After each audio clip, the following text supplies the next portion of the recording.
Everyone, welcome to my YouTube channel NCERT class 10 chapter 10 start करेंगे circles. Introduction देखिए, तो circle में देखिए सबसे पहले सर्कल होता क्या है। तो सबसे पहले देखिए एक राउंड शेप होता है, उसको बोलते हैं सर्कल। ठीक है, ये होता है सेंटर, क्लियर। और यहाँ से एक लाइन जाती है जो एक पॉइंट पर टच करती है, उसको बोलते हैं टेंजेंट। क्या बोलते हैं? टेंजेंट। और इस पॉइंट को बोलेंगे पॉइंट ऑफ कॉन्टैक्ट। क्या बोलेंगे? Point of contact, clear. और देखिए यहाँ से लेके यहाँ तक सेंटर तक जो एक लाइन परपेंडिकुलर होगा, यहाँ पे दोनों साइड हमारा 90 डिग्री का एंगल होगा। ये होता है सर्कल में, क्लियर। और देखिए एक सर्कल है, अगर इसको एक लाइन इंटरसेक्ट कर रही है बीच से दो पॉइंट पर, ये ए पॉइंट है, ये बी पॉइंट है, क्लियर। तो इस लाइन को बोलेंगे हम सीकेंट। क्या बोलेंगे? सीकेंट। जब एक लाइन दो पॉइंट पर इंटरसेक्ट करती है सर्कल में, तो उसको बोलेंगे इस लाइन को सीकेंट, क्लियर। और ये दोनों होंगे पॉइंट ऑफ कांटेक्ट, क्लियर। अब देखिए फर्स्ट है हमारे पास, ये एक सर्कल है, उसके पास से एक लाइन जा रही है, उसको बोलेंगे नॉन इंटरसेक्टिंग। इंटरसेक्ट नहीं कर रही तो इसको बोलेंगे नॉन इंटरसेक्टिंग। सेकेंड हमारे पास जो भी बताया हमने, एक सर्कल है, उसको एक लाइन बीच से काट रही है दो पॉइंट पर, तो उसको बोलेंगे सीकेंट, क्लियर। और ये वही है कि टेंजेंट होता है, ये वाली लाइन को बोलेंगे टेंजेंट और इस पॉइंट को बोलेंगे पॉइंट ऑफ कांटेक्ट, क्लियर। अब देखिए फर्स्ट पॉइंट होता है if point is inside the circle. अगर सर्कल के बीच में कहीं भी पॉइंट है तो वहाँ बोलेंगे नो टेंजेंट। सिर्फ ओनली पॉइंट है, कोई लाइन नहीं है, तो बोलेंगे नो टेंजेंट। सेकंड देखिए if point is on the circle. अगर सर्कल के एक पॉइंट पर, सर्कल के ऊपर एक पॉइंट है, तो उसको बोलेंगे वन टेंजेंट। कितना? One tangent. If point is on the circle, circle के ऊपर एक पॉइंट है तो उसको बोलेंगे one tangent. Third, point lies outside the circle. अगर आउटसाइड सर्कल मतलब सर्कल के बाहर कोई पॉइंट है, एक ये पॉइंट हो गया, एक ये पॉइंट हो गया, ठीक है। तो ये दोनों पॉइंट क्या बोलेंगे टू टेंजेंट्स, एक ये T1 और एक ये T2। तो ये हो गई टू टेंजेंट्स, एक ये वाला एक ये वाला, क्लियर। इंट्रोडक्शन हमने कर लिया है, अब करते हैं exercise 10.1। How many, question number first है how many tangents can be a circle है। एक सर्कल है, ये पूछा है क्वेश्चन में कि कितने टेंजेंट्स हो सकते हैं।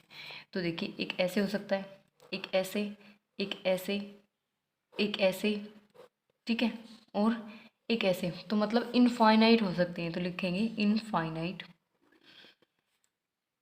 Tangents can be drawn. कि इनफाइनाइट टेंजेंट्स हम ड्रॉ कर सकते हैं इस पर, एक सर्कल के ऊपर, क्लियर। ये था फर्स्ट क्वेश्चन। सेकंड क्वेश्चन है fill in the blank. Fill in the blank है हमारे पास। फर्स्ट है इसका, a tangent to a circle intersect it in blank point. क्या बोल रहा है? एक सर्कल है, ठीक है, इंटरसेक्ट कर रही है एक line, tangent to a circle, यहाँ पर एक लाइन इंटरसेक्ट कर रही है एक पॉइंट पर, तो हम क्या बोलेंगे? इसको बोलेंगे वन टेंजेंट। क्या बोलेंगे? One tangent. किसी एक पॉइंट पे कर रही ना, तो यहाँ आएगा वन पॉइंट, क्लियर। इनका सेकंड पॉइंट है हमारे पास, a line intersecting a circle in two points is called. क्या बोल रहा है कि एक सर्कल है, उसको एक लाइन दो पॉइंट पर इंटरसेक्ट कर रही है, टू पॉइंट्स पर, तो उस लाइन को क्या बोलेंगे? तो मैंने आपको इंट्रोडक्शन में बताया था कि इसको क्या बोलेंगे? सीकेंट। तो क्या होगा इसका आंसर? Secant, clear. सेकंड का थर्ड पॉइंट है a circle can have blank parallel tangent at the most. क्या बोल रहे हैं कि एक सर्कल है, ठीक है, उस पर कितने टेंजेंट्स पैरेलली हो सकते हैं।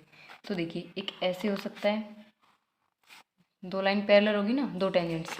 एक ऐसे भी हो सकता है, तो एट मोस्ट हमारे पास टू हो सकते हैं, क्लियर। या फिर ऐसे भी हो सकता है, ऐसे करके, मतलब एट मोस्ट हमारे पास कितने होंगे? टू। तो यहाँ लिखेंगे टू, क्लियर। फोर्थ पार्ट है हमारे पास, the common point of a tangent to a circle and the circle is called. जो कॉमन पॉइंट होता है, यानी कि ये वाला पॉइंट, देखिए ये एक टेंजेंट है, यहाँ पे जो कॉमन पॉइंट होगा ना, उसको क्या बोलेंगे? तो उसको मैंने आपको बताया था इंट्रोडक्शन में, क्या बोलेंगे? Point of contact, clear. ये था आपका सेकंड क्वेश्चन। थर्ड क्वेश्चन देखिए अब, नंबर थर्ड में बोल रहा है a tangent P Q at a point P of a circle of radius 5 centimetre meets a line through the centre O at a point Q so that O Q is equals to 12 centimetre length P Q is. क्या बोल रहा है, एक हमारे पास circle है, clear, हमारे पास क्या है, टेंजेंट क्या है, पी क्यू, यानी कि एक टेंजेंट है पी क्यू, यहाँ पे इसका नाम है पी और इसका क्यू, यहाँ पे सेंटर ओ, ठीक है। ओ क्यू कितना है, ओ क्यू हमारा है 12 सेंटीमीटर और यहाँ से इसको मीट कराएंगे तो ये हो गया 90 डिग्री, ठीक है। तो हमें बताना है, ये हमारे पास है 5 सेंटीमीटर ओ पी, हमें ये बताना है पी क्यू की लेंथ। तो सबसे पहले देखिए ओ पी है हमारे पास 5 सेंटीमीटर, ओ क्यू है हमारे पास 12 सेंटीमीटर, क्लियर, और एंगल ओ पी क्यू है हमारे पास 90 डिग्री। तो लगाएंगे बाय थ्योरम 10.1। थ्योरम 10.1 आपने की होगी, उससे हमने लिया है, क्या लिया है, in right angle triangle O P Q angle P हमारे पास क्या है 90 डिग्री, क्लियर। अब लगाएंगे by Pythagoras theorem. Pythagoras theorem क्या कहती है, हाइपोटेन्यूज का square is equals to perpendicular का स्क्वायर प्लस बेस का स्क्वायर, क्लियर। ओ क्यू हमारे पास क्या है, हाइपोटेन्यूज, ये है परपेंडिकुलर और ये है बेस। तो यहाँ पे देखिए ओ क्यू की वैल्यू है 12, इसका square is equals to O P हमारे पास 5, इसका square plus P Q square, ये हो गया 144 is equals to 25 plus P Q square. तो यहाँ से P Q square is equals to आया 144 minus 25 which is equals to 119। तो पी क्यू की वैल्यू स्क्वायर हटाएंगे, अंडर रूट लग जाएगा, ये आएगा पी क्यू की लेंथ अंडर रूट 119 सेंटीमीटर। तो ऑप्शन डी हमारा जो होगा ना वो राइट होगा। तो ये हो गया आपका थर्ड क्वेश्चन कंप्लीट। नंबर 4 है हमारे पास ड्रॉ ए सर्कल। सबसे पहले एक सर्कल ड्रॉ करती है, clear, and two lines parallel to a given line. दो लाइन किसके, एक गिवन लाइन है उसके पैरेलल है, तो गिवन लाइन हम ले लेते हैं ये वाली जिसका नाम है A, clear. Such that one is tangent, एक टेंजेंट है हमारे पास, ये हमारे पास है टेंजेंट जिसका नाम है B, clear, and the other a secant to the circle, एक हमारे पास सीकेंट है, इसका नाम दे दिया हमने सी, क्लियर, ये लिखना था।